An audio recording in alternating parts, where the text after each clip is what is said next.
Hello, back for day 8. Just gonna jump right into it, add more operands, get started. Don't really know how much we'll cover, but yesterday we already saw a combinatorial explosion from all the mov commands that we added. But that should cover moving data into the registers and storing it to memory. Like, we could rename those loads and stores. I guess that's not such a bad idea. Loading, where we would call these op load.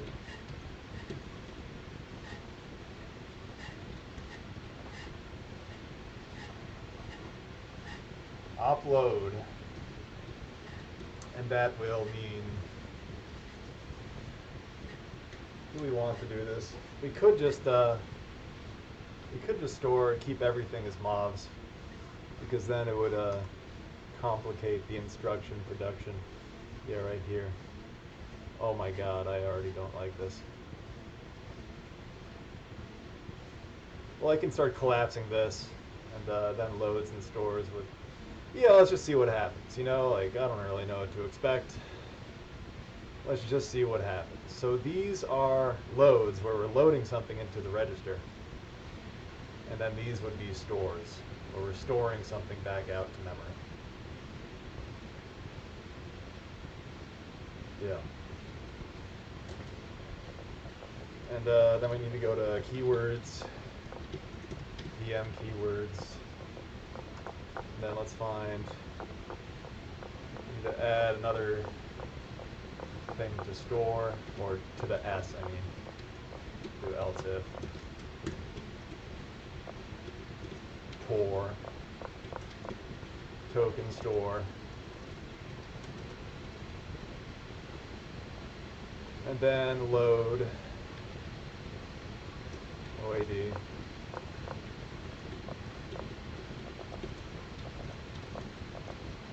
Okay, and then we need to add those tokens to the bottom. I still can't jump there with the control click, that's great.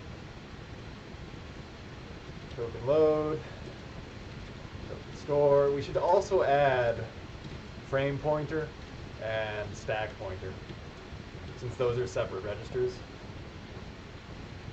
Yeah, add these. Let's go to like token string, all these places where we print out the token name. We're going to do this every once in a while. Oh, and these need to, I'll show you. Just one little note I need to do. Oh god. Oh Jesus.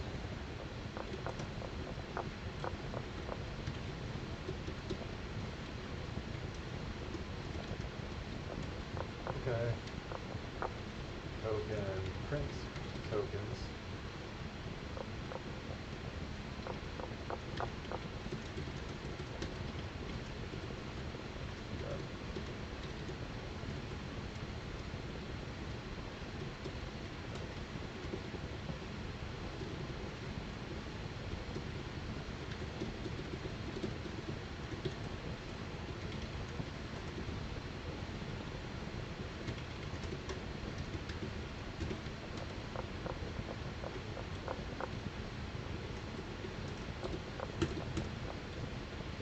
Okay. I'm gonna get some errors because we don't recognize those instructions anymore. 2386. Yeah. Okay. So these are stores. These become stores. Loads. Change them here. 2424.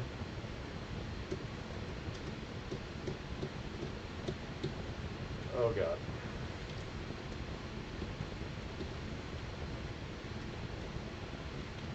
Store. Anywhere we're moving to the memory, we're going to refer to it as store semantically. And anywhere we're storing from memory, we're moving from memory to a register, we're going to call it load.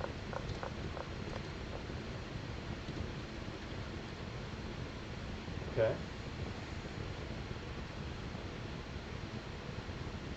We'll do the same thing here. We'll change it to token store. Yeah. In fact, let's start cleaning this up right now. So we'll branch based on the operand, the operator,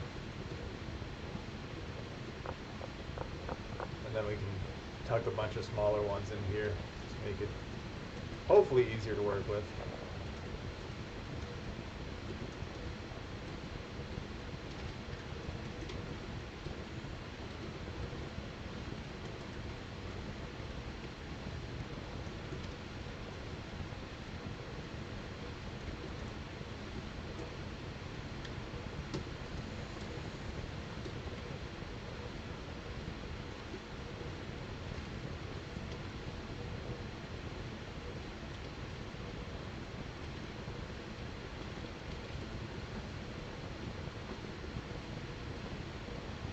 Then these are going to be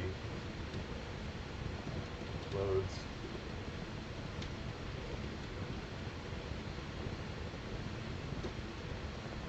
Oh dear. Oh god. Please. Well.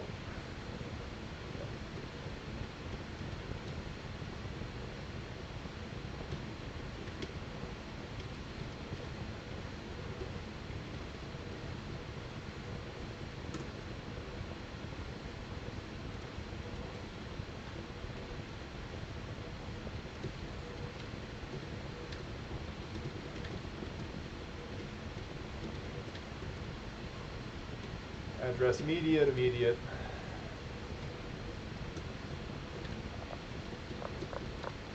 Address register.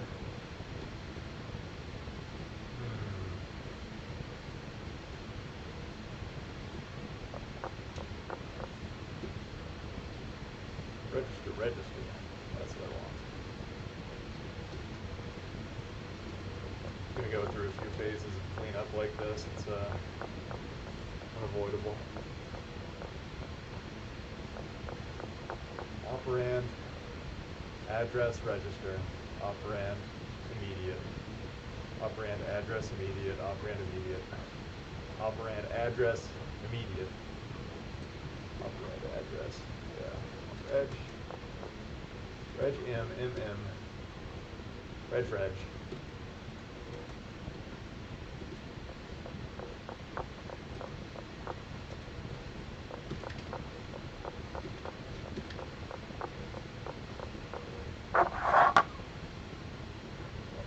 Myself all confused.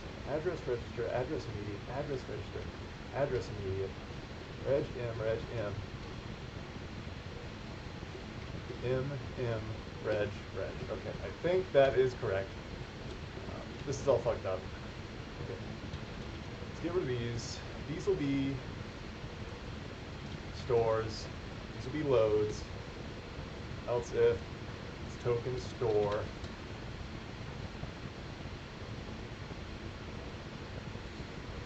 Yeah.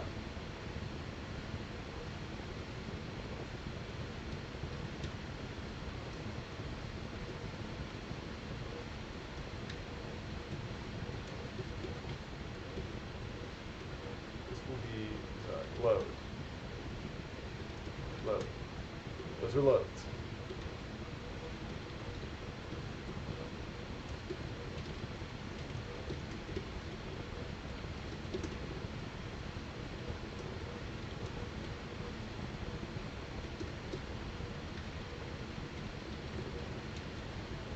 Okay.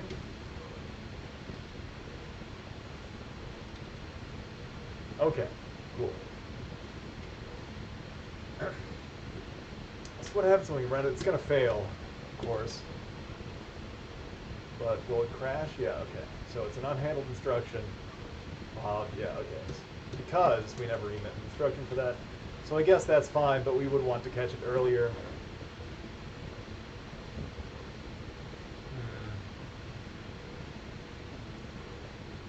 Like if it's a mob, let's shrink all these in a mob as well.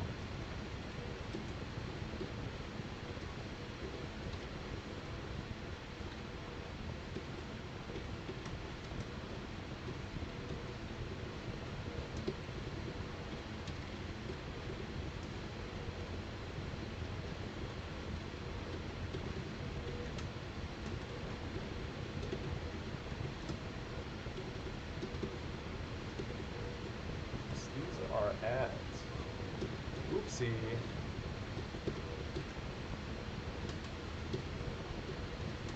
Okay, it's going to be adds. These will be mods. These will be adds. Else if mob type equals token add. Please add this in if blah blah blah blah.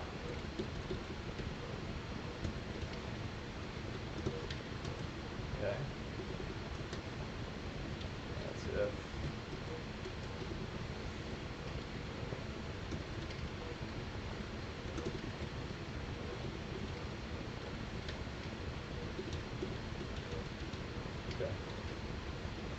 Okay, we're getting there.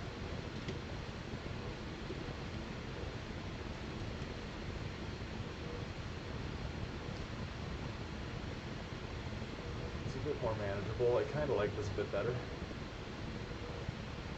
What now? What the hell do we do now? We have loads, we have stores. Let's go back to token.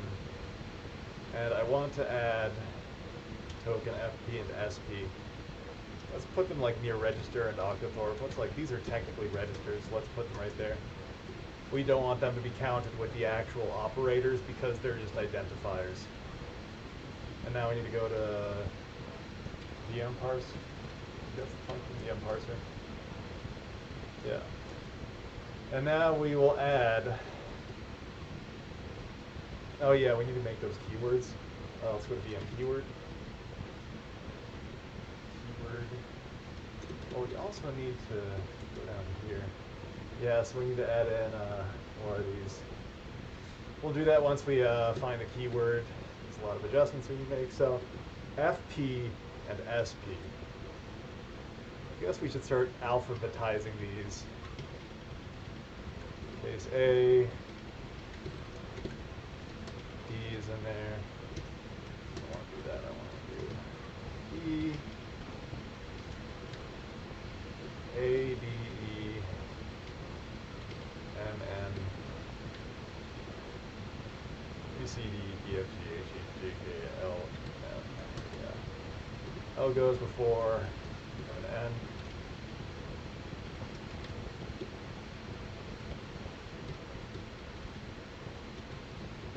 So it's J.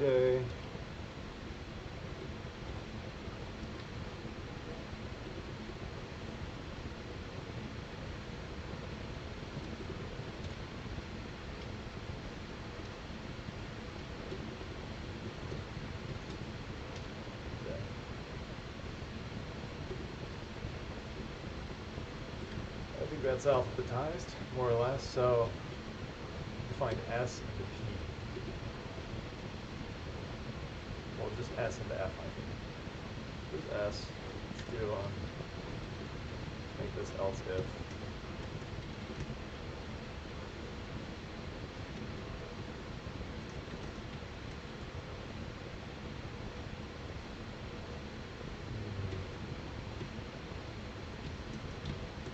Could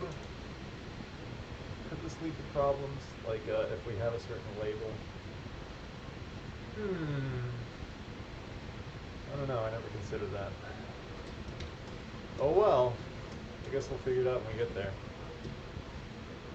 This could be like, I don't know, what if we had like spoon? Let me test for that right now, and we'll figure out how to combat that. F.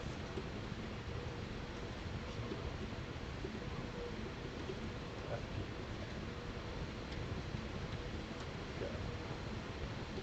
Div, load, store.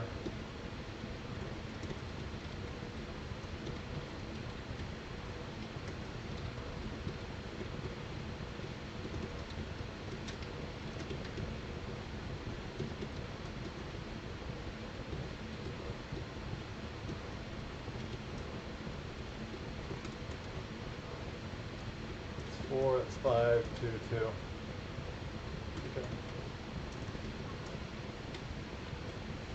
so let's see. Let's just see if it runs. Okay, it still doesn't run because now we need to change those instructions. VM test mov address. Okay. So we're storing and then we're loading. Yeah, okay. Cool. So that still works. What happens if we let's just do spoon.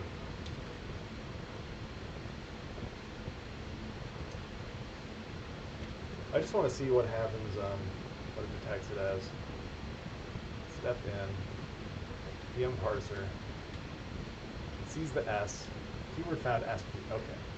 So that is a huge problem that I never accounted for, where it needs to match that word exactly, and it needs to have white space after it.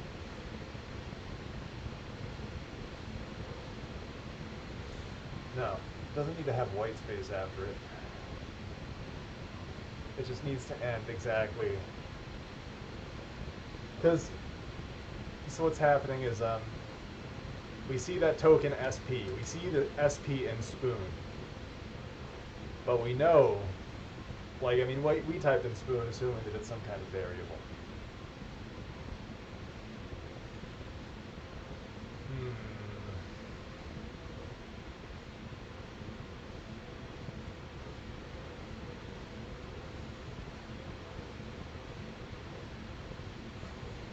How do we handle that?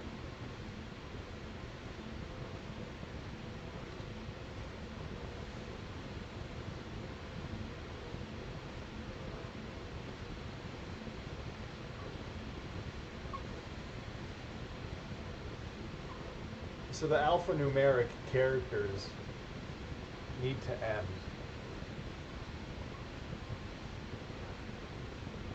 We also need to check in the keyword match.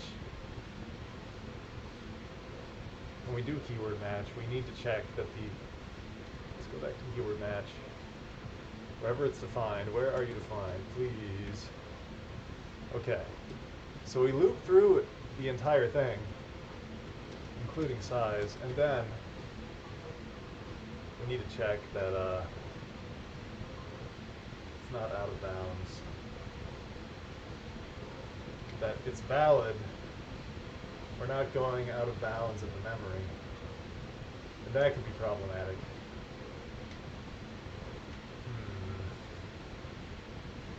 This is tricky. I need to add in some kind of hack here.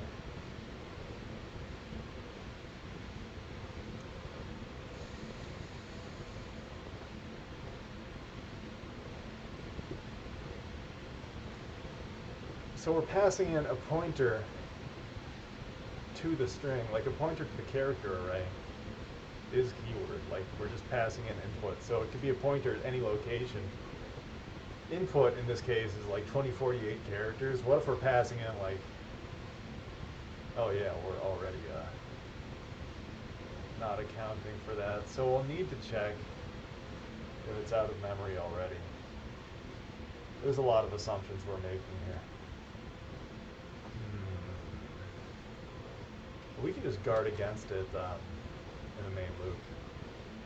But I guess I can add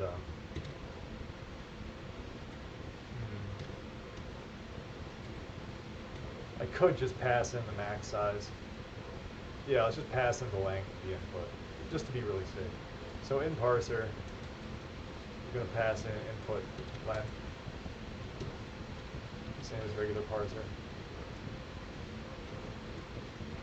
2048. Do we have it set as a macro? It's still just that it is. 2048. VM parser. Len, parsing that run. Pass in len. Oops. Len. Pass in 2048. We can turn it into a macro later once we need to expand it.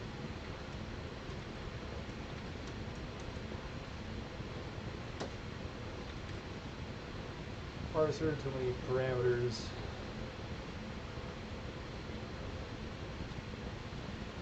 Void parser.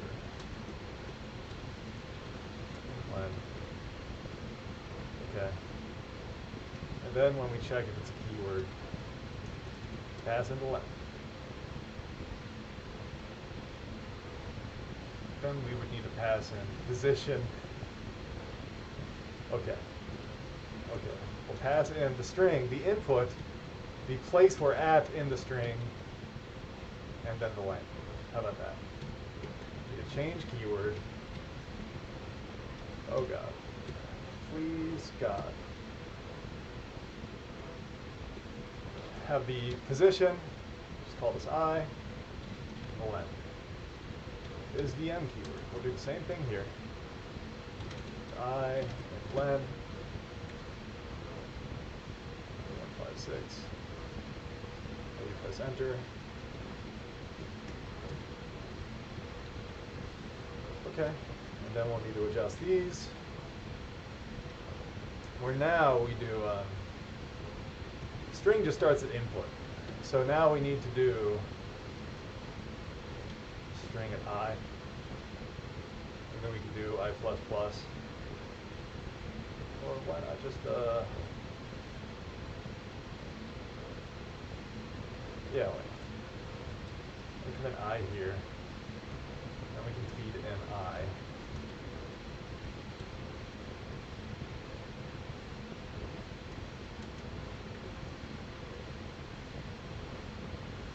Well, then the keyword match, we would need to pass in the same input, the position in the input.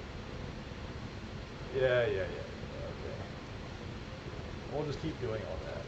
You just need to refactor everything massively. And stir I len, and we'll just send that in for everything. In fact, we can just do stir +1. Yeah, we just replace all that with this. We'll do the same for I that we just made. Okay. Stir up my len. Yeah. And then we'll need to adjust keyword match. So stir at I ++. Input I.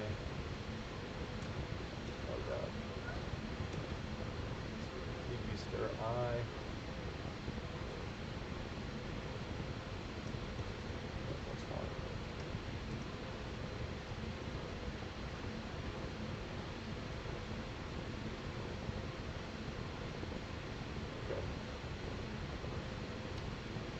So of course we're going to break something, but just need to guard against something that I never thought for. I never accounted for it.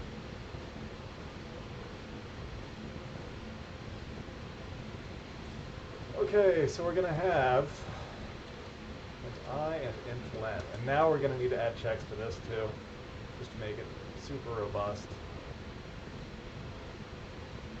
Char. +1. Yeah.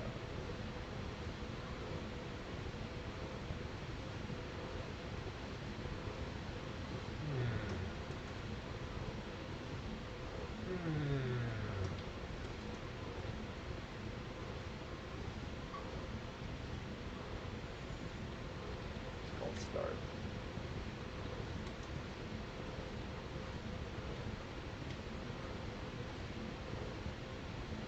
Equals 0. Let's also check if I plus start is greater than or equal to len. We're going to break out just to be safe. In fact, we can also just assert here, and we can just handle this later.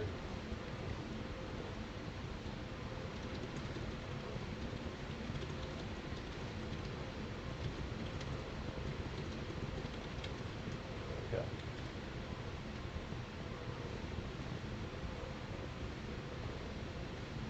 For int, and we can do size +1 because we also want to check one after and see if it's alphanumeric. Is alpha? No.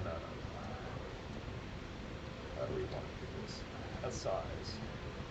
We can do stir start plus size. Yeah, if stir plus start plus size, dereference it,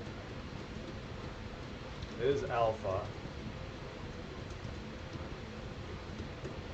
If it's alpha numeric,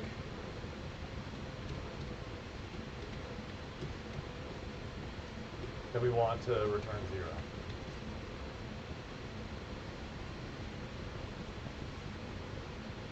Missing in parentheses. Yeah.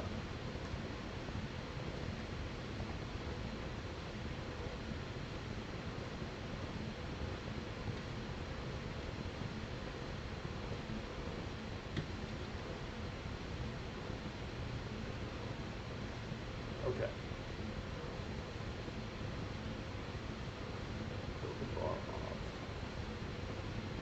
Let's see what happens now. Wow. We really slopped it up, didn't we? Okay, so we broke the first one. Guess that's fine. Let's figure out what happens.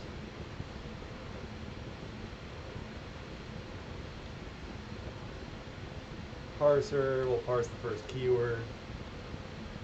This VM keyword. It's mauve. Let's check if it's this. Okay. It's M, the start is at 1. Yeah.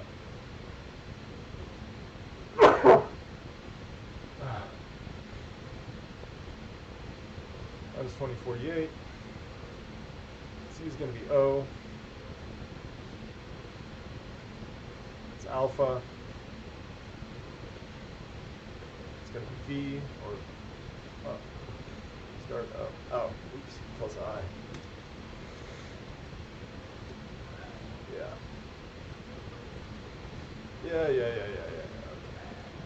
Okay.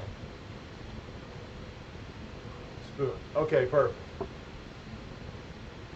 So now it reads in. No. Token bar spoon. Okay, well now it just cuts it in half. So we don't want that either. Let's see what happens when it handles. Let's see what happens when it sees spoon.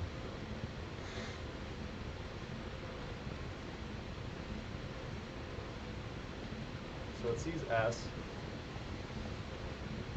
It's going to see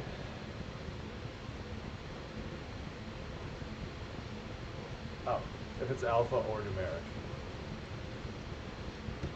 Yeah. Now I think it should work.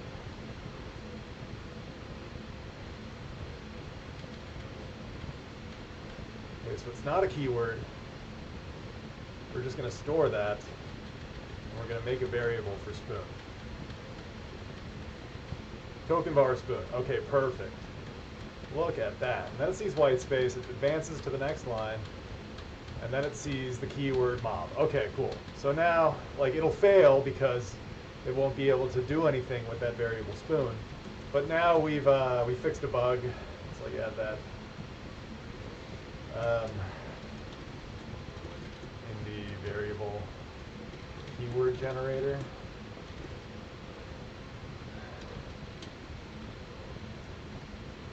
Fixed a bug in the keyword generator.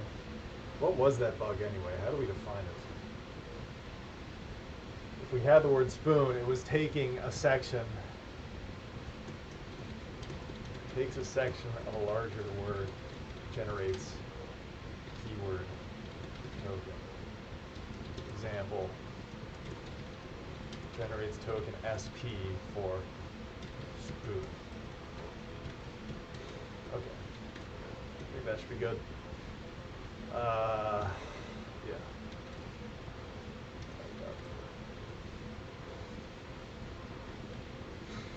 Okay.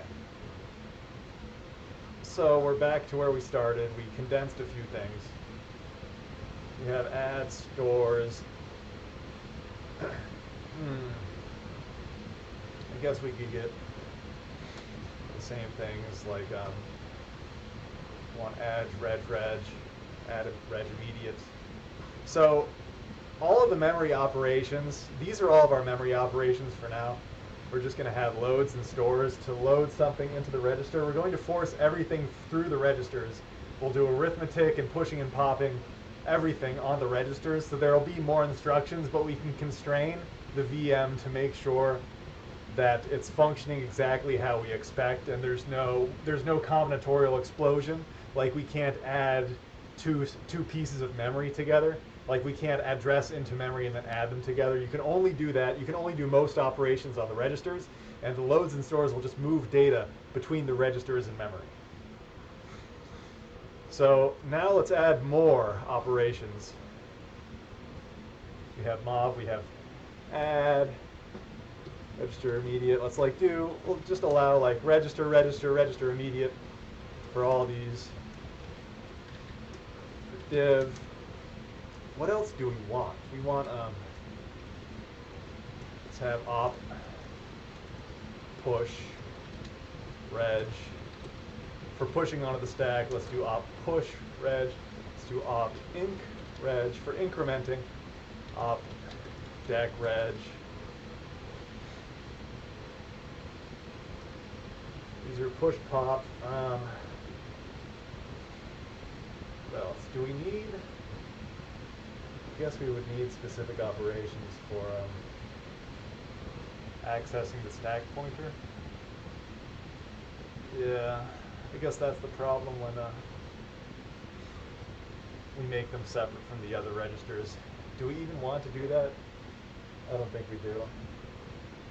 After thinking about it, we should still, I mean, we have 32 registers. Let's, we can access them with FP or SP. Because then I would need to have something like, okay, we want to access memory. So we need like mov. Have something like mov register SP offset. So we would like access memory.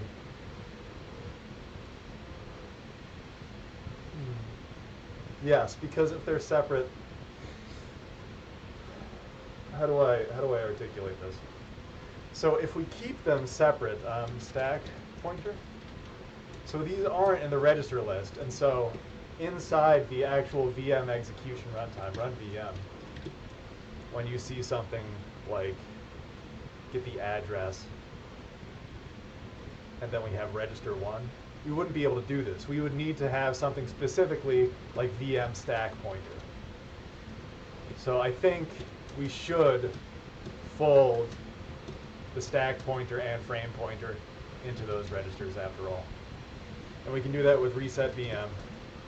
We will reserve frame pointer like register 31 and register 30 to specifically be the frame pointer and the stack pointer.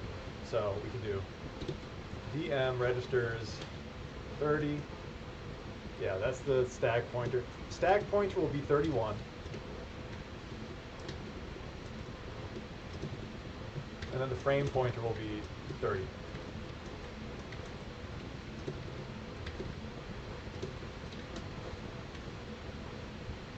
Okay, and we have a bunch of operation types that we see which we want.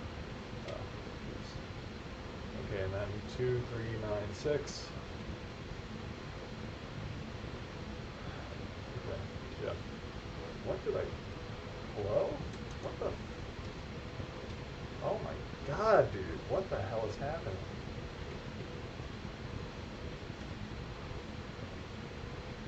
Okay.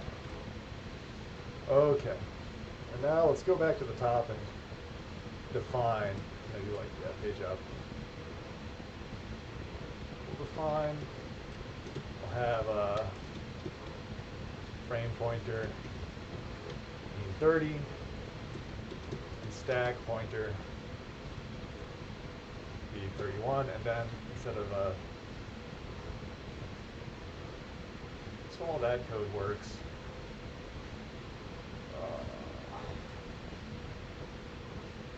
Dude, where am I?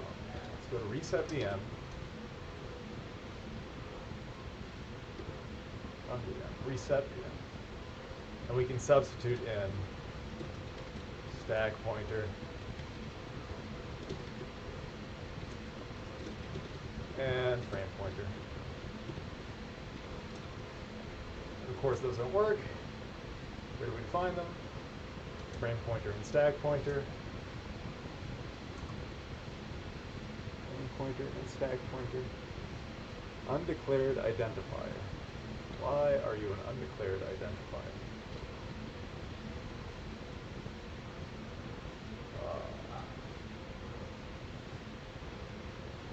Did I do all this on day 6? What the hell is happening? What? Okay, I'm getting scared. Okay. I only added those changes to day 6. That is crazy. Close out day 6. Don't save it. Close out day 7. Okay. Okay. Let's go back to make sure all that works. Yeah, okay. So now we're explicitly declaring the frame pointer and the stack pointer.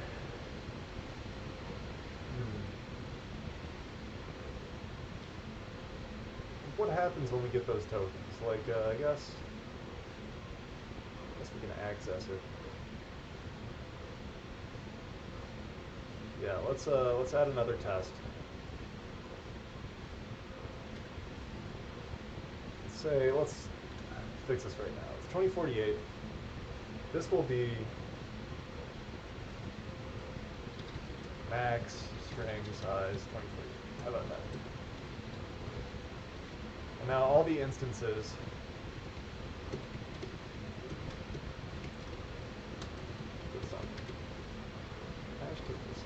let's do that.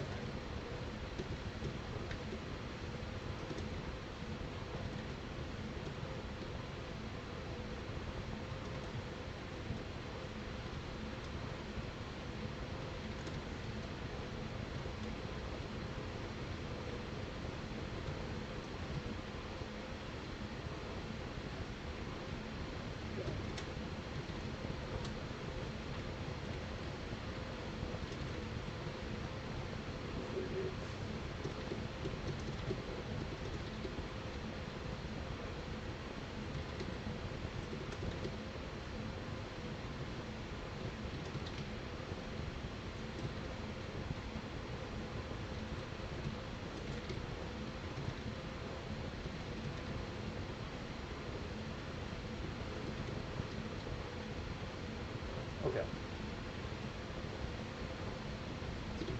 EM test.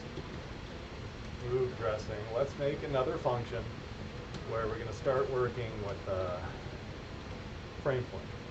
We're going to move, for example, like let's do R30. I'm going to move that, and then the same thing.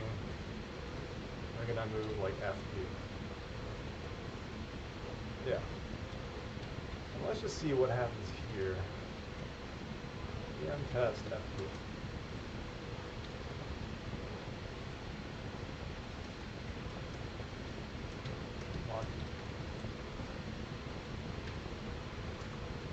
Add another test right here.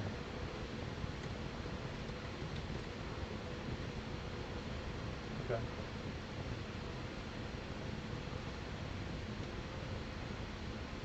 Okay. Unhandled instruction.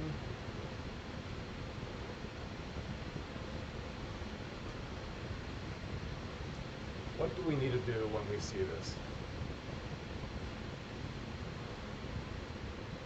We'll need to add, is this another thing we'll need to add when we determine the operand? Let's see. Yeah. Okay. Yeah, I think that's easy. Oh, I do Control Z and somehow it teleports me away. That's horrible. Okay. So this should be easy. We can just do, like, if we see token FP, we can do it's a register, and then we'll just give it frame pointer. And the same for SP. We'll give it stack pointer. Like like that. And then we can just repeat this.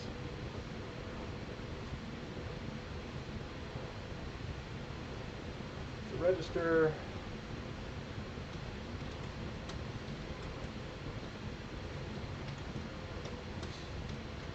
Yeah.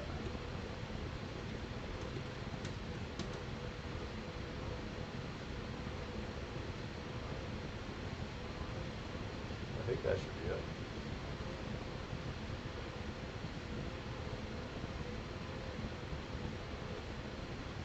Determine the operand.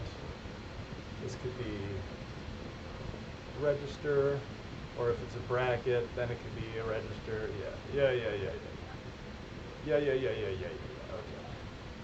Now let's see what happens. Okay. Well, yeah. Okay. Cool. So current instruction: op move register immediate. So then we just need to check if the frame pointer is equal to 2. Like that. Okay, cool. So we can correctly identify the frame pointer and stack pointers now in the assembler. What do we want to add now? Because we've added like push, pop, token, mob 32. Let's see. We have mob, load, store, frame pointer, stack pointer, add, subdiv, mul, equals, not equals, all the stuff. We could do push and pop. Push, pop.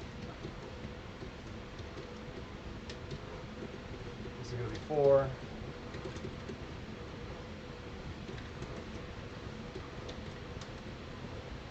Unspecified, unexpected end of file. 384. Isn't that wonderful? Where did that happen? 84. Okay. Let's go back to token type. We already handled load and store, push and pop, increment, decrement, jump. I think we have all of these. Okay, so let's just see what happens when we start pushing and popping. Let's add another VM test. VM test.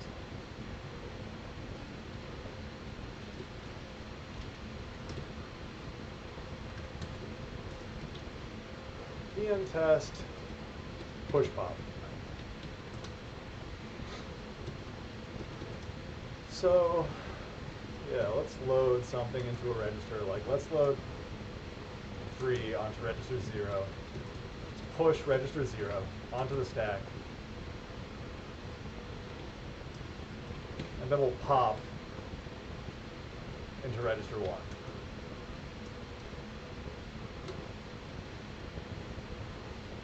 And then we'll make sure that when we reset the VMs, we can do int stack start equals VM registers at stack pointer.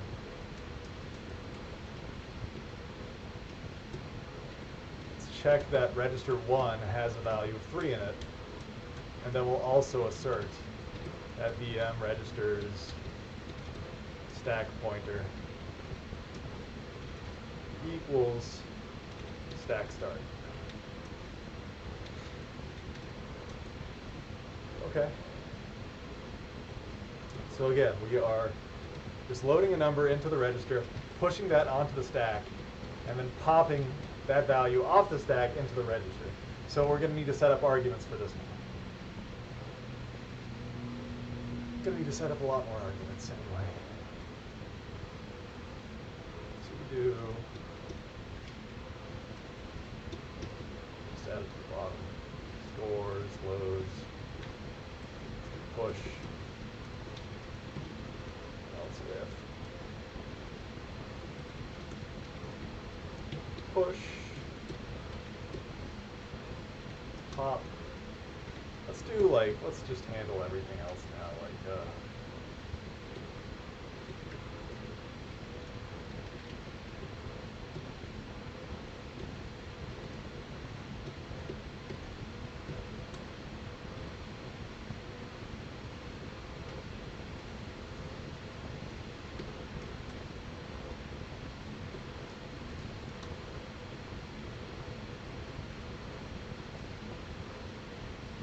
add sub mul div. What else do we need? What are the other operations we want to handle? So div equals, not equals, less than, greater than. Let's do all these. Let's do jump. Let's do increment, decrement, push, pop. I think that's everything.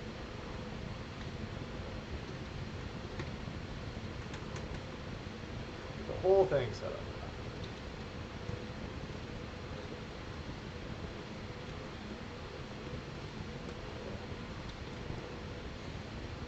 Okay. And I guess we could turn it into a switch statement, but that won't really do anything different for us. We still need to have a structure similar to this, so we can just keep it as is. And we'll fill in this huge monster later. What do we even want to compare? We want to decrement single registers. We want to jump based on a value in a register or immediate. We can do that too. We can jump based on an immediate or a register. We can compare between registers and immediates, and we can do all the math between registers and immediates. Let's go up to where we define the operators that we can use in the VM.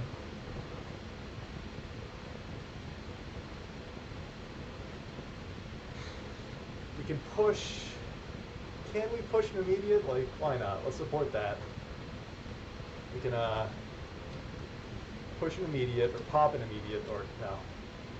Yeah, we're going to want to push an immediate or push a register.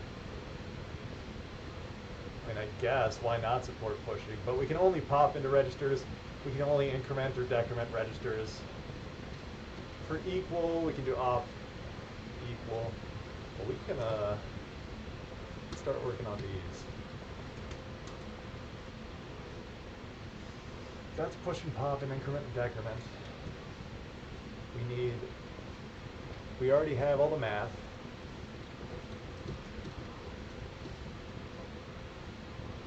These are the moves.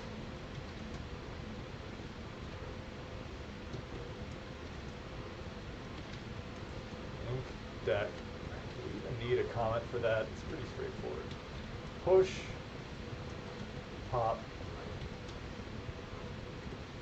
And these can be jumps. These will be the comparisons.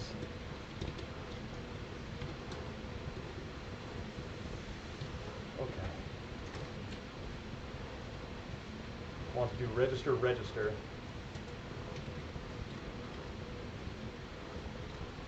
And register immediate. Like that. Yeah. Compare between two registers, or compare a register with an immediate. Yeah. I think that should be good. You can leave them as uppercase for now. And we'll want to jump based on a register or an immediate. And the jumps will be based on a flag that we set based on the comparisons.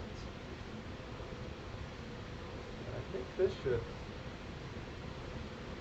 if we have all this working, that should give us the rudimentary behavior that we would want.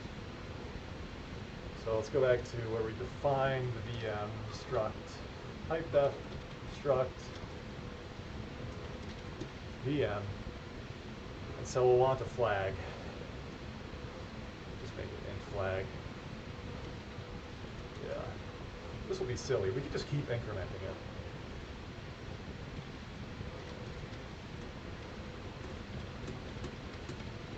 Or no, we would just want to set it to true. It'll either be 1 or 0, whatever. So what do we want to do first? I guess we can add a push and pop to the VM runtime. Well, yeah, let's do that because that's what we're testing right now. So let's add these. Add sub, register immediate. Okay, we can fill those in later. Those are all the memory stores.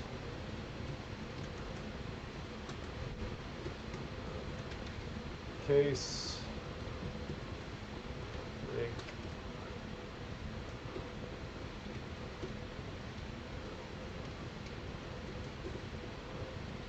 So what we want to do here is we're going to want to read the register or the immediate. We just constrain it to 8 bytes for now, 1 byte for now. Same with this. Now we're going to do VM registers, register x1 equals VM registers stack pointer minus equals 4, or whatever the stack pointer is right now.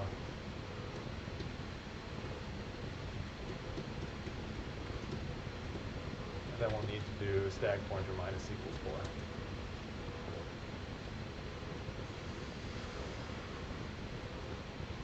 So we'll start, well, the stack pointer starts at like the first place it can allocate. So we push to it, we set that, and then we decrement the stack pointer. We pop, we decrement the stack pointer, and then okay, so we want to first decrement the stack pointer and then set the register equal to that. When we push, we want to set whatever that value is, and then we add to it. And we also need to check registers.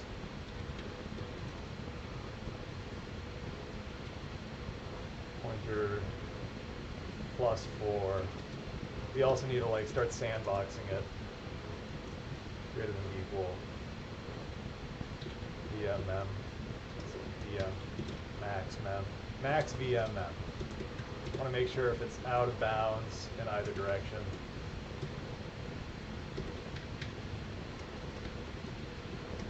It was less than or equal to 0. It's less than 0.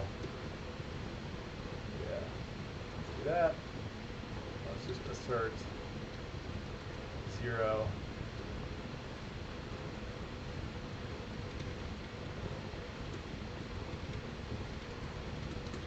We'll sandbox it later, meaning we'll add runtime checks that won't crash us immediately, but for now, let's just heavily constrain it like this. Oh god.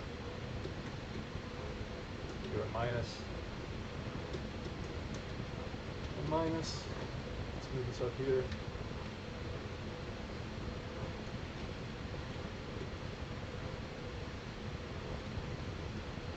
Onto the stack pointer, we're pushing whatever value is in register. We're doing the same thing here, but it'll be the immediate value that, again, we're not. We can check if it's more than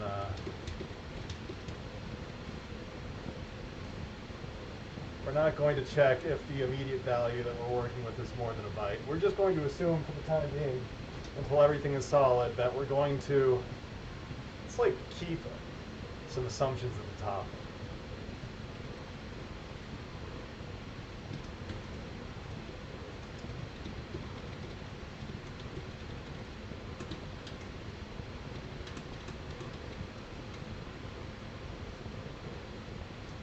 Yeah, that should be enough. Okay. So we got push. We allegedly have push and pop. Yeah, let's see what happens when we run it. Okay, cool, that worked. Let's go back to, well, no, do we ever...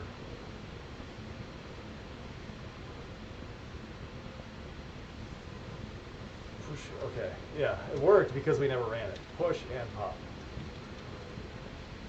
Okay. So we're going to break because we don't have a method to hook up those. We don't have a method to generate op reg or push immediate or push register. And we'll do that right here, where we'll have push, pop. So we'll need to make some checks in here. If operand type 1 is a register, and operand none, let's do this for now, no one cares.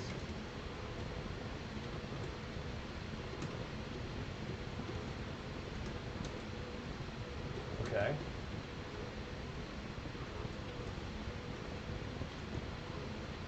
Type push register. I'll type just push immediate.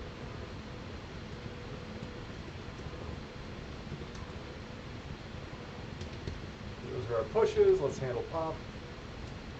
That's going to be simple. That's just going to be this.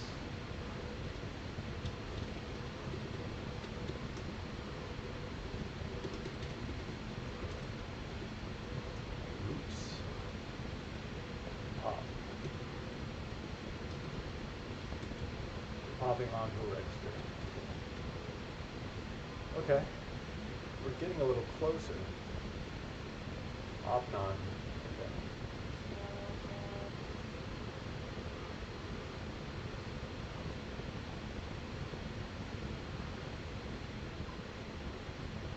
Bridge, octacore, push, pop, okay.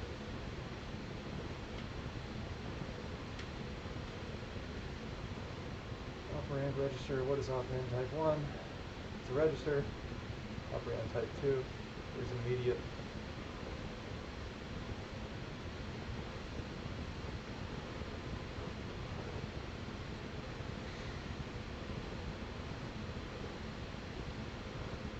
Huh.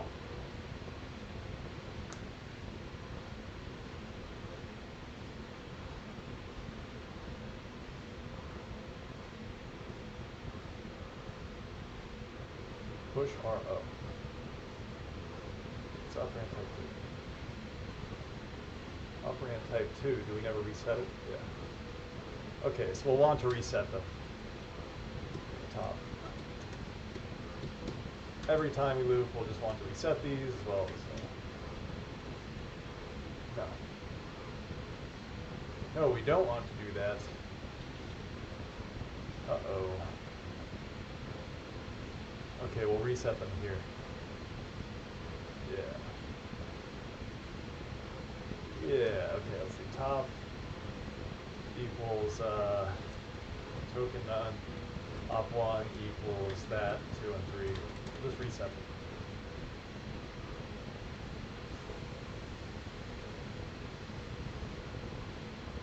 Why can't I do that?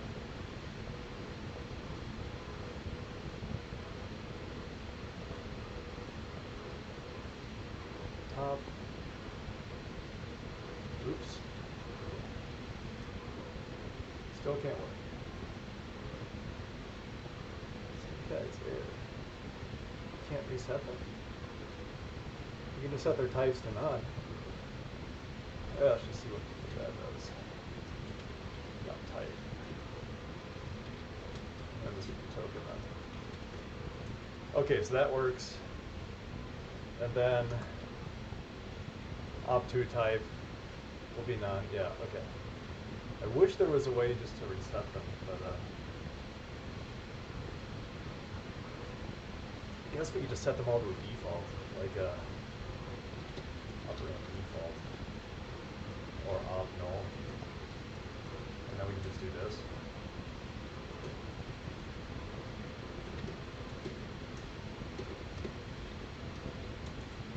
Yeah, okay, I like that. And then we'll just run it to see what happens. And we still get an insertion. Okay, so the stack pointer, that instruction, push RO. Let's go into the VM once we emit these.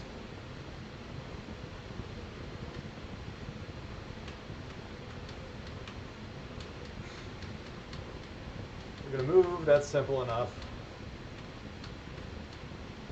We're going to push onto, or register 1. Register 0 has the value of 3. We're going to push that onto the stack. Okay.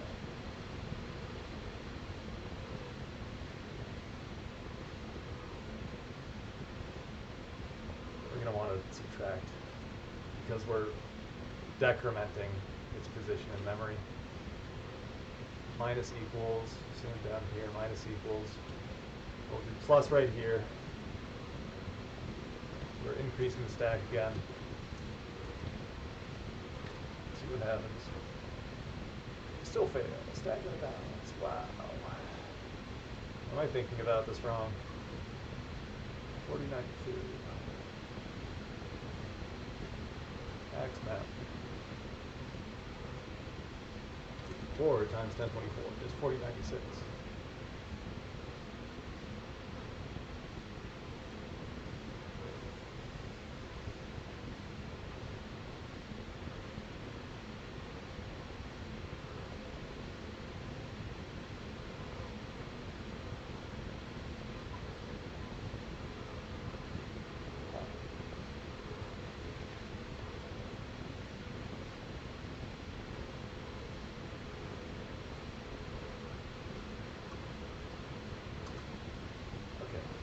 Assume every numerical value is 1 byte.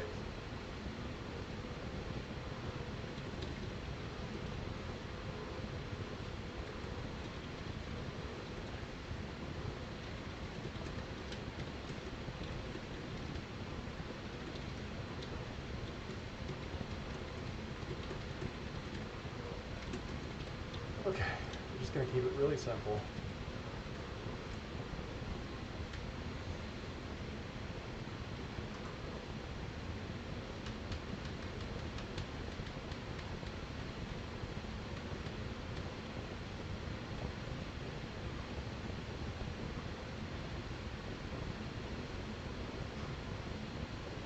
Oh, that's my bad.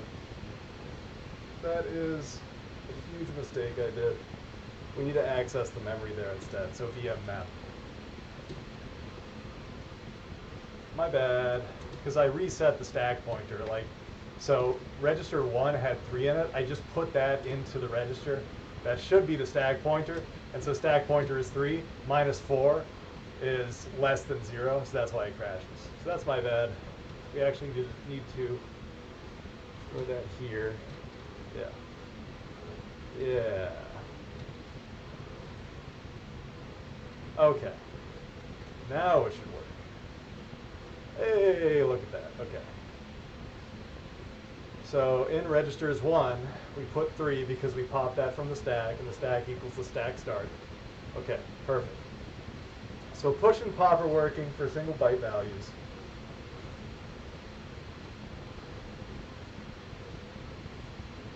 What next do we want to do? Let's do add, immediate, sub, immediate, mul, immediate.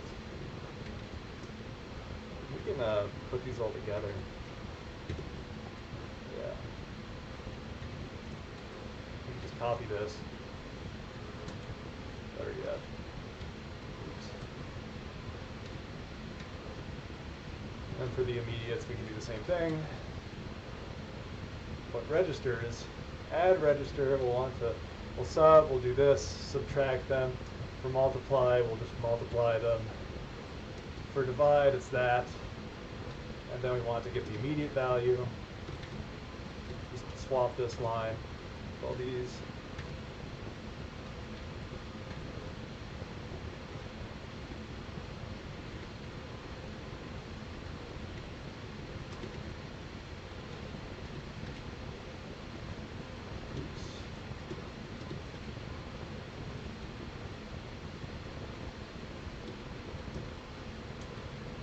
Okay, for add, or to subtract,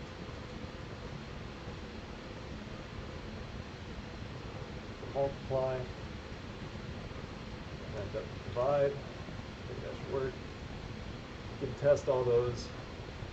I guess we can do it now. That's all of our math. We should group these.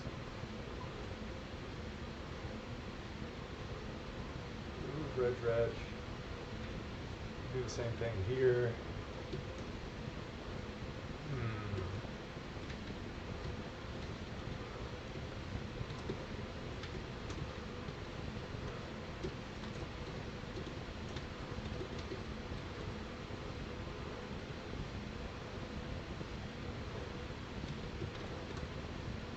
These are all math things. Push, pop. Store, load, store.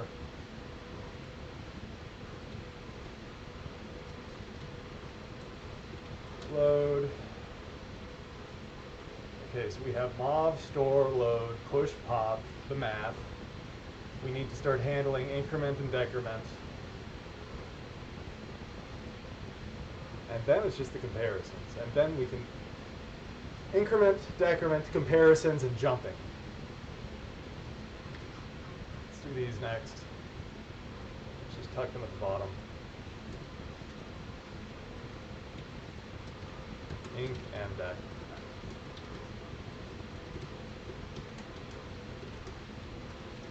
Case.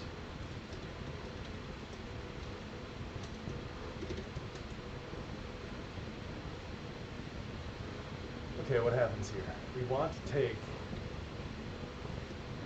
register 1, VM bytecode, VM.ip plus 1, and we want to do VM.registers reg1 plus plus. Yes, and we want to do the same right here, minus minus. Or I guess we could make it a bit more efficient. Plus 1, minus 1. Okay. Oops. Plus equals. Okay. Those are the increments and decrements. Let's do all the comparisons now.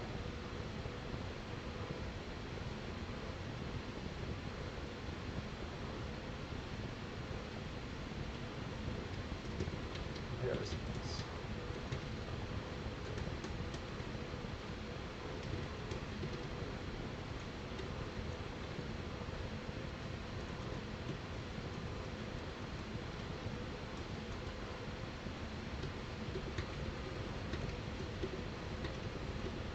Sort all the registers and the immediates.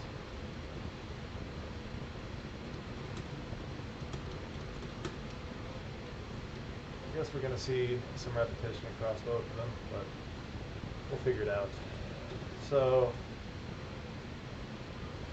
we did register 1 and 2, and then we'll do if reg1 equals reg2. VM.flag equals 1. Else flag 0. Okay. Okay, that's all it does. So we'll do this for every register operation. It's less than or equal. Less than equals, greater than equals.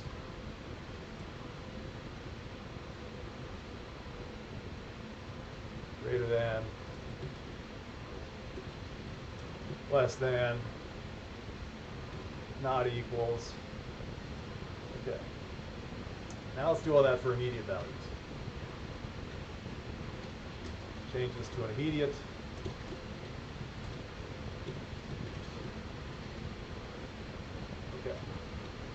And then we'll just do the same thing.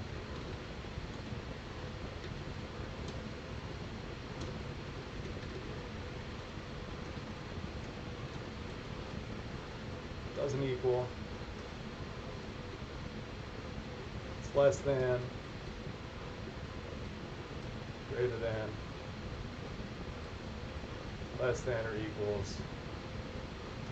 Greater than equals. Okay. Those are all the comparisons. What next? Now we need to jump. That. Wow. Getting a lot of code.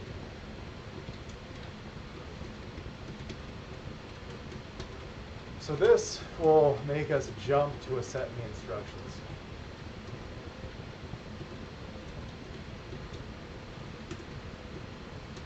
What's going to happen is, well, let's read in the register first. The register will contain the instruction to jump to. So we'll do if VM.flag, if it's 1. Then we're going to set the instruction pointer to whatever reg1 VM.registers reg1. this will just automatically set us to pick up at whatever instruction is being pointed to in the register, if the flag is set. Yeah. Well, no. Okay, so we're not basing it off of the flag right here. This is just jump. We're just gonna jump no matter what, and then we can do like a VM jump count. We can define this right now. We can do int budget and int jump count, and these can be constraints. We can just stop executing if hit the budget. Stop executing if we hit the jump count.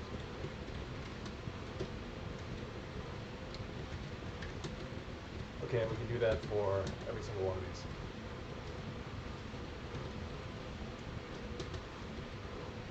Okay, so in this case, we're going to check the flag. If vm.flag, and only then,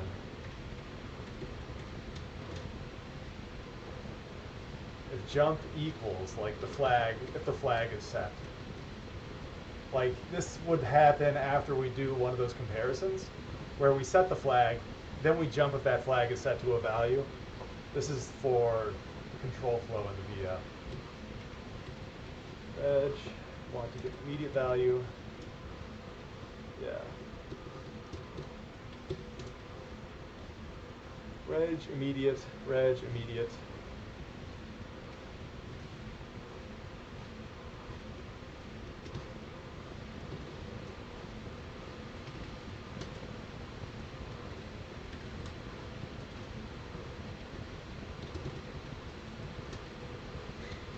Okay.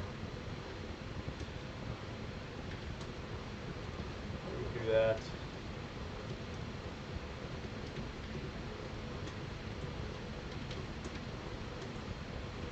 If it does not equal. So if the flag is not set, then we'll jump based on the register.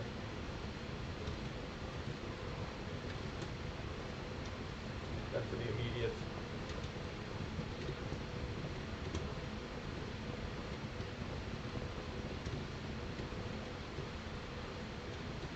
Okay. I think that handles all the immediates. Jump not equal, jump equal, jump. Okay. So now, assuming it works, we could try a bigger instruction set like this. And we'll just need to massage it. Now we can test the Fibonacci sequence, and we can add more tests later. Let's do void VM test fib. Oh, geez. Doesn't really happen. Throw these in here. Oh, please. Copy this over. Okay.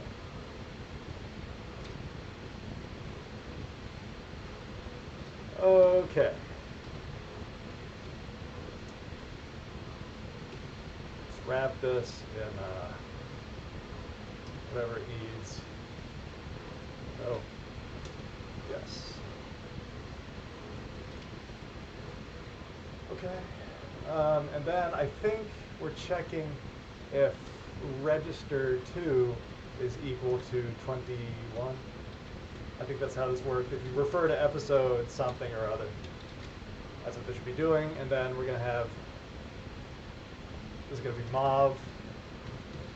We adjust that. Sub, that should work. Mauve. Mauve. Change all that. Load.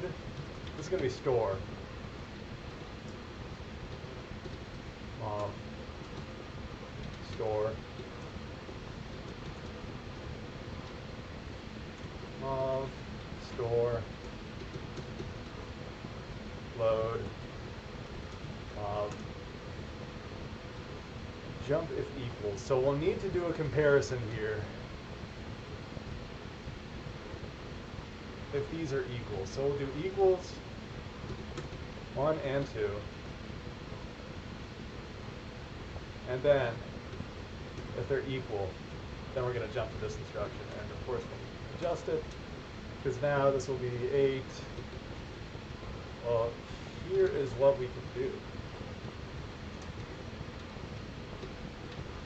Like that. And then this will become 96. So we'll want to jump to instruction 100, which will crash us. We need to check for the jump right there, and then load. Yeah, that'll be load, that'll be store. Load, add, store, load, store, increment, store, load, mob instead. That'll be jump. And we want to jump to the instruction. We don't even need to, yeah, we can just jump immediate. This will be 92. So I think, yeah, so this all still stays relatively the same.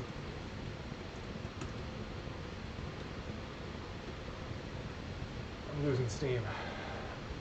So we're going to want to jump back here.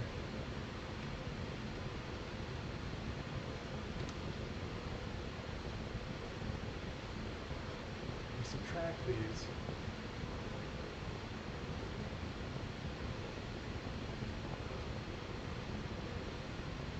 Yes. To that location in memory, we're going to store these values. And then we're going to load that value, which is I, compare it. So we're going to jump to 36. Instruction 36. So let's just see what the hell happens. Never calling it.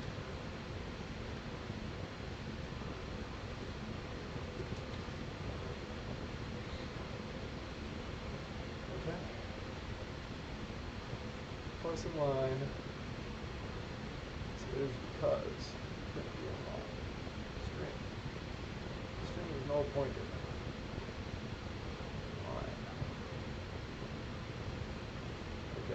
Yeah, so we go to a new line and then we don't store anything there. Yeah, so that's a problem. We need to go to the input lines.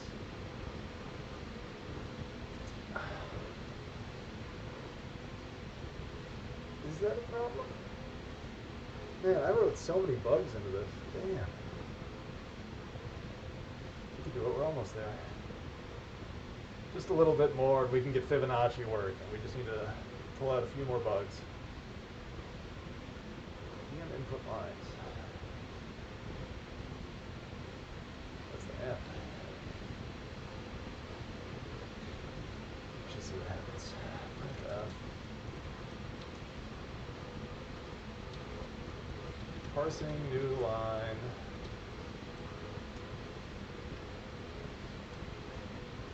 Yeah, parser line.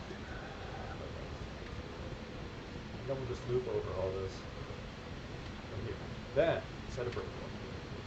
2, 3, 4, 5, 6, 7, 8, 9, 10.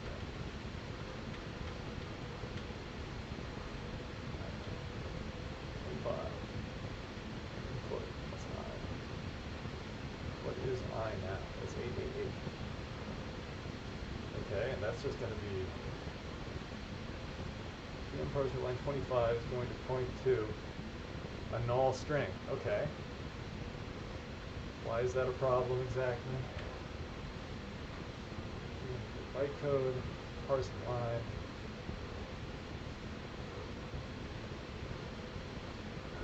That's so cool.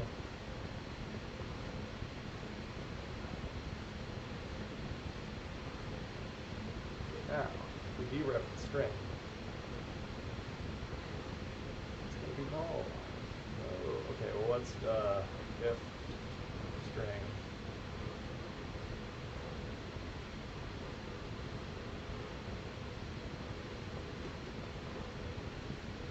return. How about that? Do you like that? Okay. Doesn't like that. Okay, so we can't dereference string because it's somehow null. Even though line 26. Line 26.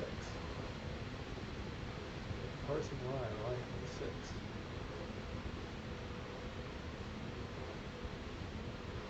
Huh. Why is that happening?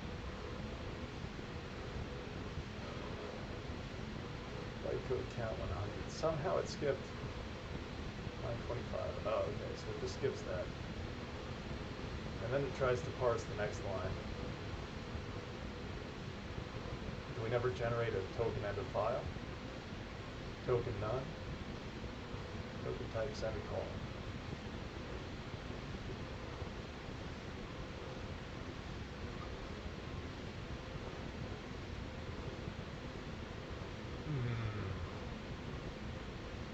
Interesting.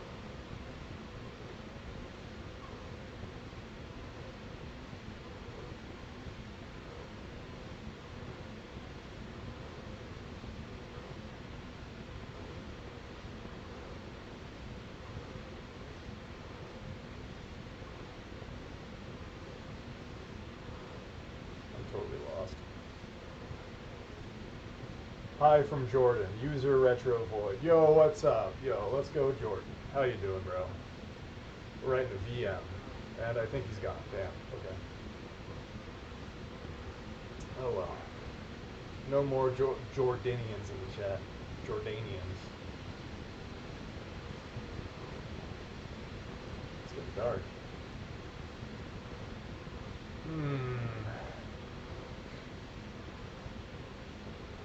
Okay, so well, let's just go. I mean, this is obvious, but let's just go. If string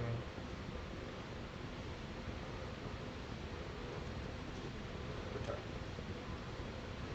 Okay, now let's see what happens. Okay, that's good. Unhandled instruction. Sub. Okay, so now we need to handle. Whoa, holy shit. Okay, I think that's just those are the last few lines once we hit the end. Yeah.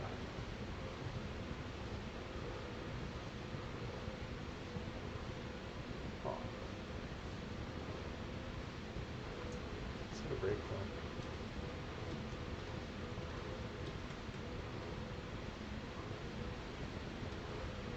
Okay. Parsing line, whatever. Skip that. None of these.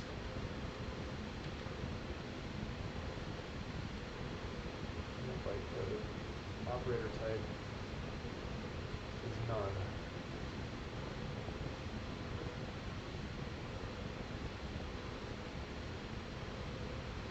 Okay, well, if it's a semicolon,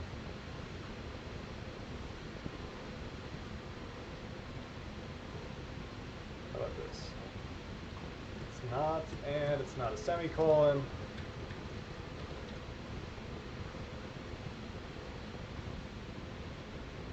If it's a semicolon, we need to go until we hit a new line, right? Or can we just, we need to handle comments. That sucks. We need to handle comments in our VM. Let's go to parser, VM parser, void. Oh god. Parser. We need to, when we see a semicolon, we need to loop until we see a new line and disregard. Throw out all the tokens.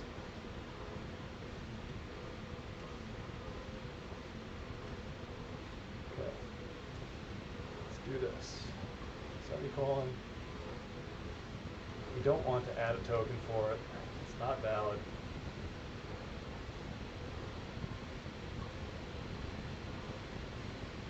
Just increment I until we hit white space.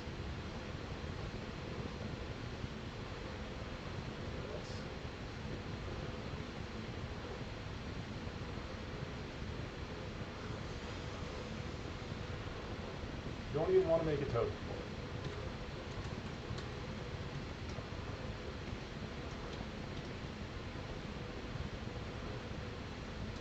While input I does not equal new line, and it's not 0. How about that?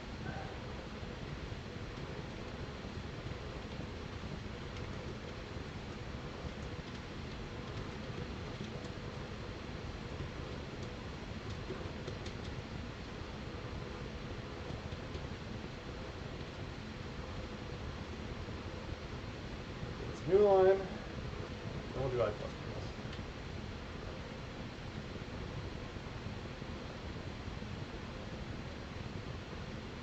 Okay, well that's not good.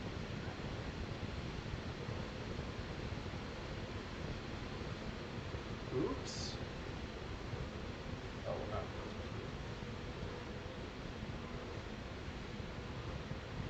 Okay, so input I is a semicolon. 2. Of course I can't see it. Whatever. Oh god. Okay, let's try that again.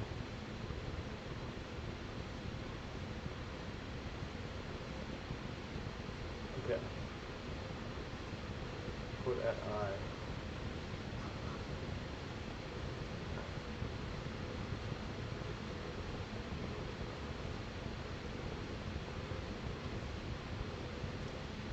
It's a new line.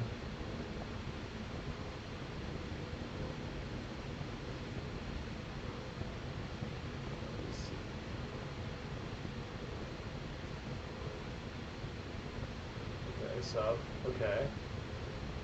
So why?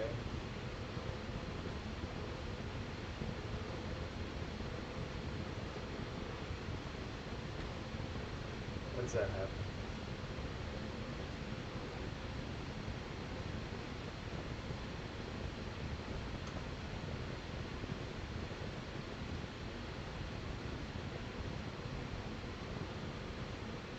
Oh, my bad. Yeah, okay. We'll leave it like that. We just, we eat up the new line without letting the rest of our parser handle it. Yeah, so there you see it. Now we'll start handling generating the instructions. I need to fill up my water. Give me a little break. I need to use the bathroom and have a little water. I'll be right back.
Filling up my water.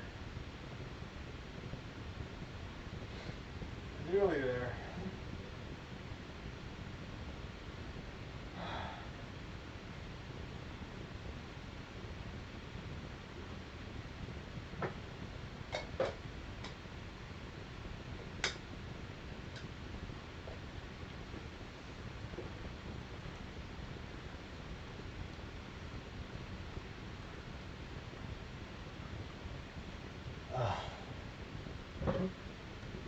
Much better.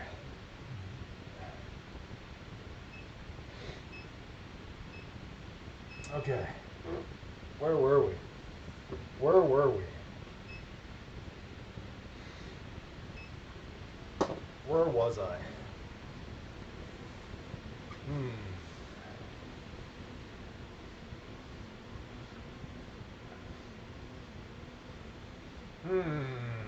Oh yeah, okay, so we're generating the instructions now, okay. Okay.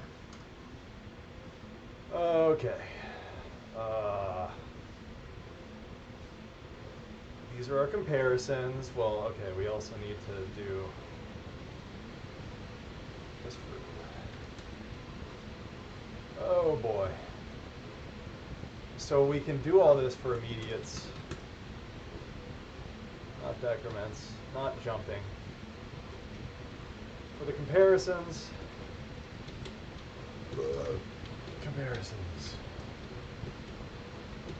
don't think we have any yet, but oh my god, what did I do?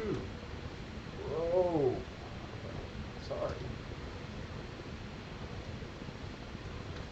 Okay. Now we need to figure out what the hell all this means. Sub.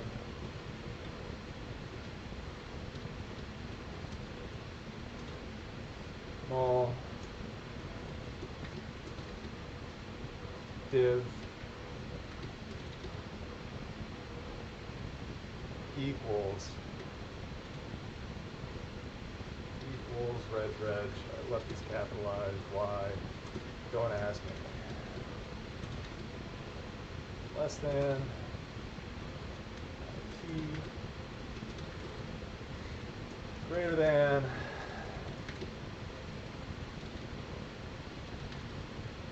LTE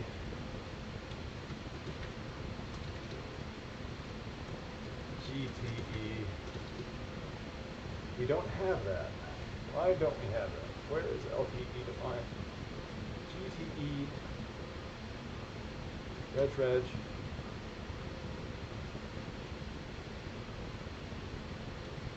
Y. GTE. Oops. Those are all the comparisons, or they should be. Now we'll do the jumps. Jumps will just be registers. Or immediates. Yeah. Oopsie. So, but it's only going to be one. So it could be off jump. Yeah, capitalized. Off jump register. Or off jump immediate. And we're not going to have operands for 2 or 3. Yeah. Oh man.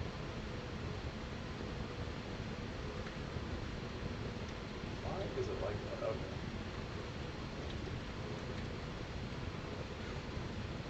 Decrement. Okay, well let's we'll handle these separately. For jump equal to, yeah, this will be the same. It'll be JNE.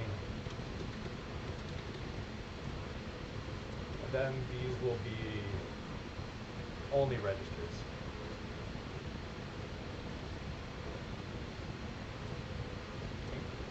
Or op reg. Yeah, op inc reg, op dec reg. Okay.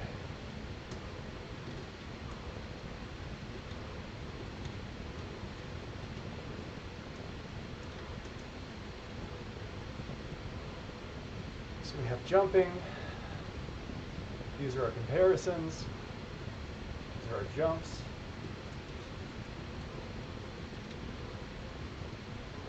These are our increments and decrements. Are we missing anything? We have pushes and pops. We have the math. Do we have the math? We have the math. We have the mobs. We have the push and pop. We have the inc and dec. We have the comparisons. We have the jumps. I think we have everything. Let's just go through them all. Push. Pop.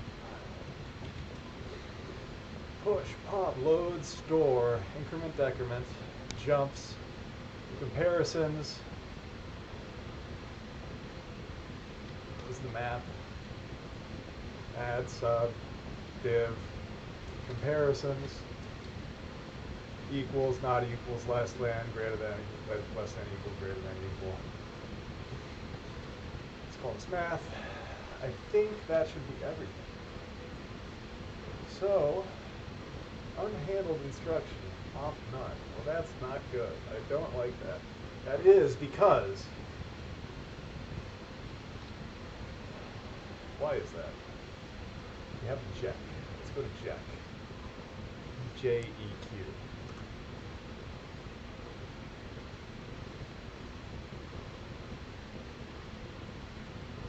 Okay. What is? It's an immediate. Oh dear. Okay, so I messed all this up. This has to be either operand reg or operand immediate. Oopsie.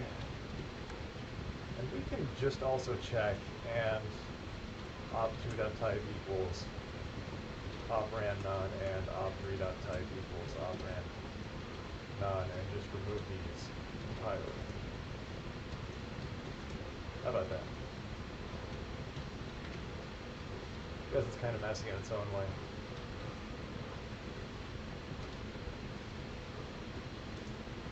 Just to make it easier for us to read.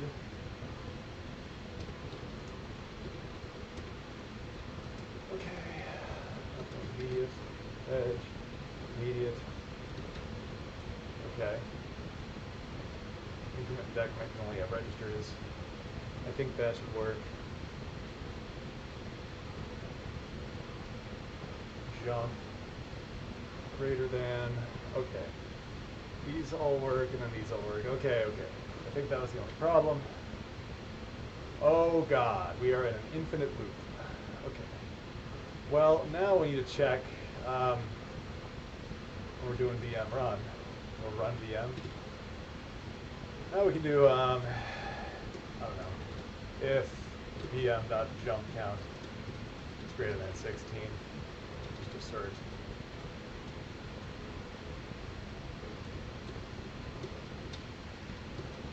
Or we can do like 32. And VM jump count 32 exceeded. And then we can print out the jump count, even though it'll probably just be 32. Okay, and then in the jump instructions, we could add some debugs. Some debug stuff. Or should we instead just go down to where we define the Fibonacci sequence? So we're going to jump to instruction 36, which will put us here, where we're going to load it. Then we're going to do the comparison, equals, jump equals, 96. Yeah. Oh, and then, how long do we, is the VM run thing wrong as well? Run VM. Well, it's less than bytecode count. Well, I guess we'll figure all that out when we get there. Let's go to minute all the bytecode. Let's see what we got to do first. VM IP, let's type in vm.ip, let's type in vm.bytecode count 96. Okay, that's good. I must have mistyped some instruction somewhere. We'll figure it out shortly. Got a bit more time. The first instruction, okay, the first instruction in the Fibonacci sequence is we are moving a value of 16 into register 0. That'll give us 16 in register 0. Okay. Next, we're subtracting that from the stack pointer. The stack pointer will go from 4076 to 4092. Yeah, and then we're going to do some movement. Okay, so now the frame pointer should equal the stack pointer. Okay, good. That's like defining the locals on the top. Eventually we'll need to change this from, let's do this right now, let's add another assumption. Globals are actually stored on the stack. We'll break when we add recursion. We need to store globals in explicit global memory at the start of memory, something like that. Okay, let's go back to where we were. We're moving an immediate of 0 into register 0. Yeah. So now in registers, okay, good. Instruction type, VM line 5, we're going to store whatever is in, okay, so we're going to store 0 to that place in memory. An address Oh God, okay, that is not good. That is, what the hell? Store address immediate. Why won't it show me? Okay, M1. M1 is undefined. Hello? Offset? M2? Oh, yeah, okay, so when I added those comments, I offset everything. That's funny. Okay, start over. Okay, subtracting, we're going to store them now. Store the memory.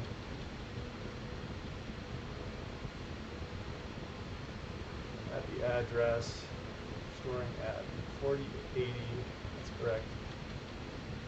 We're going to move 1 into that register and then store 1.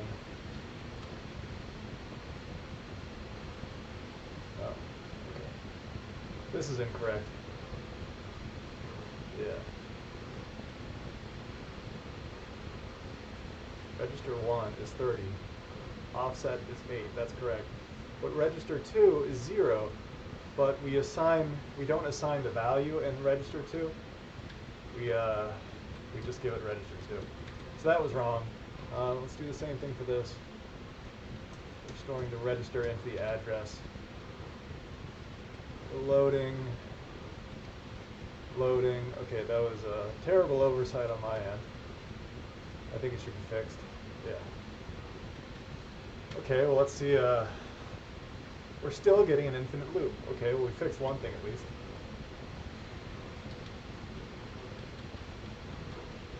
Removing. Moving. Storing. Moving. Storing. Reg2 will have a value of 1. We should go to address 4084. Let's do pm.mem 4084. Okay, good. Okay, so that has 1 in it. Let's go to the next one. Moving an immediate value into, yeah. Okay. This will be 0. Offload register address. So we're loading from that address in memory to this register, which will put 0 there. And then we're moving 7 into 1. Into register 1, okay. Then we're doing an equalities check. Oh, haha, another error. Okay, so vm.registers. Gotta do this. Okay, that could be another problem. We need to do this. Replace this with everything with this. If they're not equal. Oops. Oh man, what the hell? Okay, there we go. Simple mistake.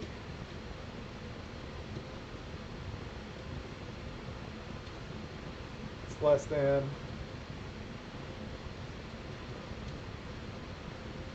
It's greater than. It's less than or equal. It's greater than or equal.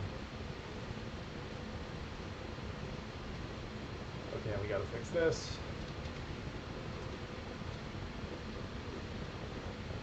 They're equal. They're not equal.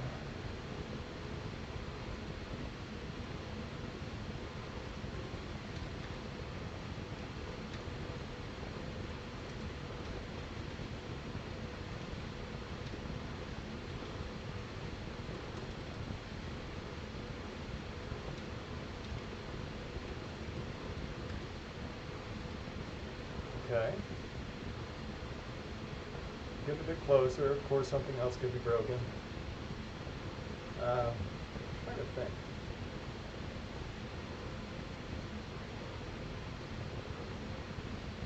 Should we also add comparisons for immediates? Or can we just evaluate that instantly? I guess we'll figure that out later.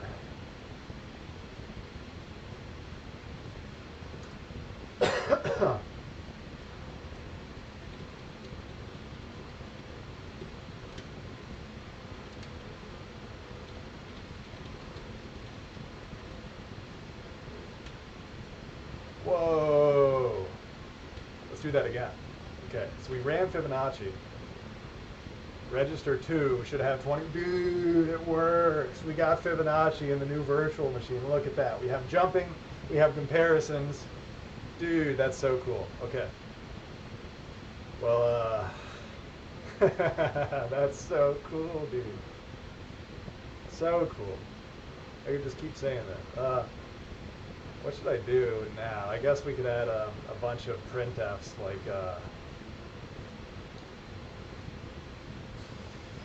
let's like run VM while it's less than, and then like afterwards we can just say, oh,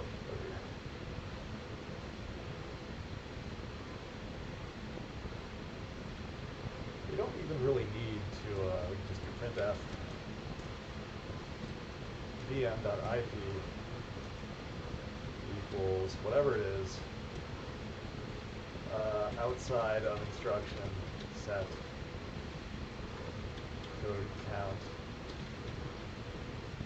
whatever this is, vm.byte count. Pilot, and then let's just say VM script complete. Yeah. Okay, so we jump to 100, which is outside of the instruction set. Okay, cool. Very cool. Okay. And we print out every single instruction that we run. Cool, cool, cool, cool. So now, what should we add to the to-do? We can like add a to-do up here. Urgent to-dos. Add tons of printf debugging logs to VM runtime.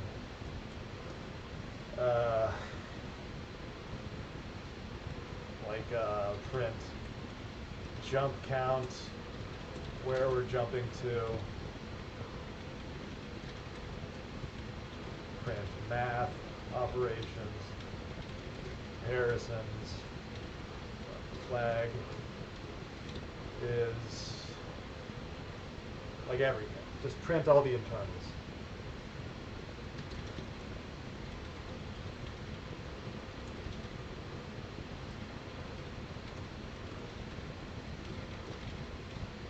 Okay, that's the most urgent.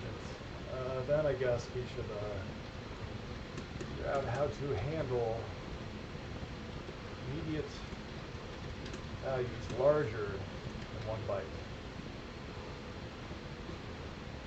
But I think for now, all we're going to care about is adding tons of debug tooling. I think that's it. Show up in to do. Yeah, okay. Fix debug in the keyword generator. Added math, comparisons, jumps, inc, dec, push, pop, operators to the VM runtime. Validated. Fibonacci works. Changed memory mov commands to explicit load, store.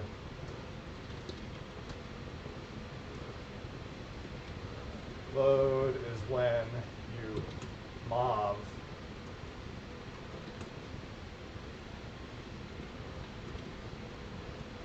into memory. Sorry. You move some memory onto a register. store is when you move some data into memory. Reg or immediate. Math comparison jumps, validated Fibonacci works.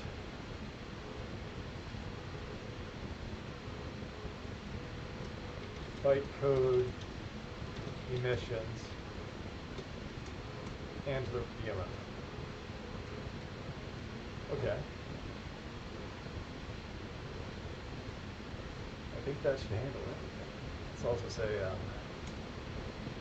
add token. Yeah.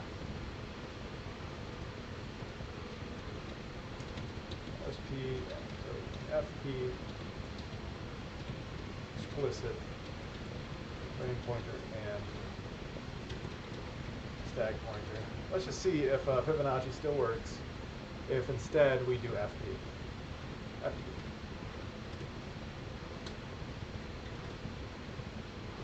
Okay, it still works. Perfect. Let's do like SP right here. Okay, so FP and SP still work.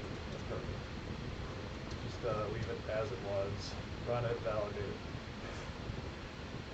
I was typing into a commented out thing. Okay, sorry. What I meant to do is this. Let's check if this still works. Okay. So we verified that SP works. Let's check that FP. Okay. Hey, it's broken. Wow. So why is that? Current instruction. Let's go to where. Okay. It happens when I do the bracket thing. Yeah, so we hit the bracket. See what the next token is. If it's a register, if it's the frame pointer. Oh, okay. Address register. My bad. Brand address register. Okay, I think it should work. Yes, okay, and it works. The problem was that when we parsed the token bracket and we saw, okay, the operator type definitely has to be some kind of address memory right now, and we're addressing the memory with a register. But beforehand, it was just register. So we return, oh yes, we're just, like whatever we're doing, like we're ignoring the brackets and this is just a register instead of an address. So that was the problem.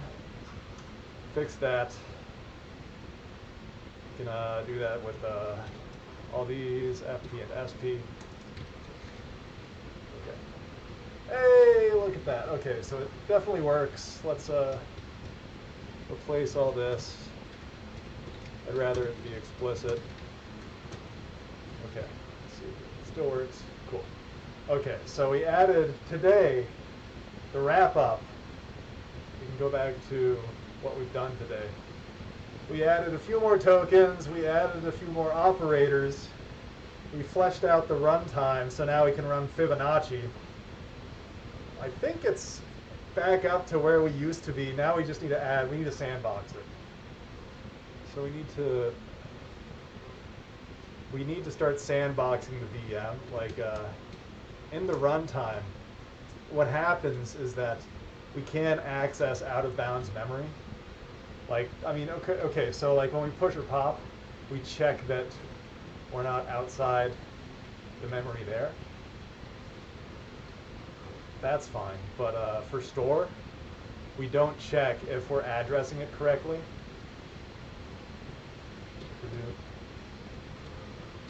Sandbox this, check if address is out of bounds. So we would do something like if address is greater than or equal to max VM memory,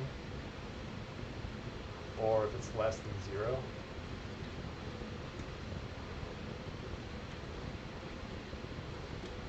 We need to have like print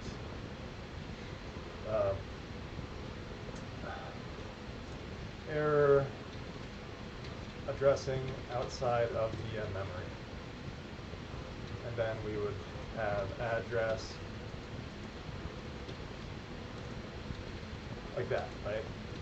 And let's just fire an assertion right here when instead we can just like break or something like that. Well, no, we can't break out of the case. We would need to fire some like runtime error. PM runtime error. I don't know.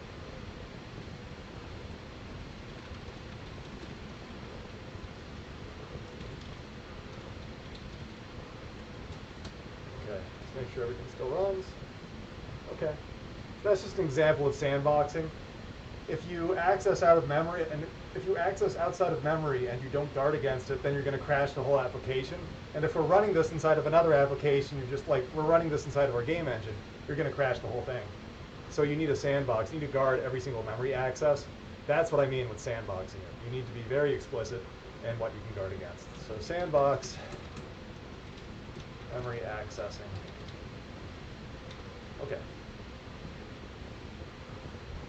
So we got Fibonacci working, we added a bunch more operands, we fixed up some token generation problems. We got a lot more working. We still got a lot more to do. Again, I don't know when I'll be free again. Hopefully I can stream tomorrow. I gotta rush and do a bunch of stuff tonight. Gotta go on a bike ride, so I will catch you guys later, but thanks for watching, and hopefully this was very informative for you.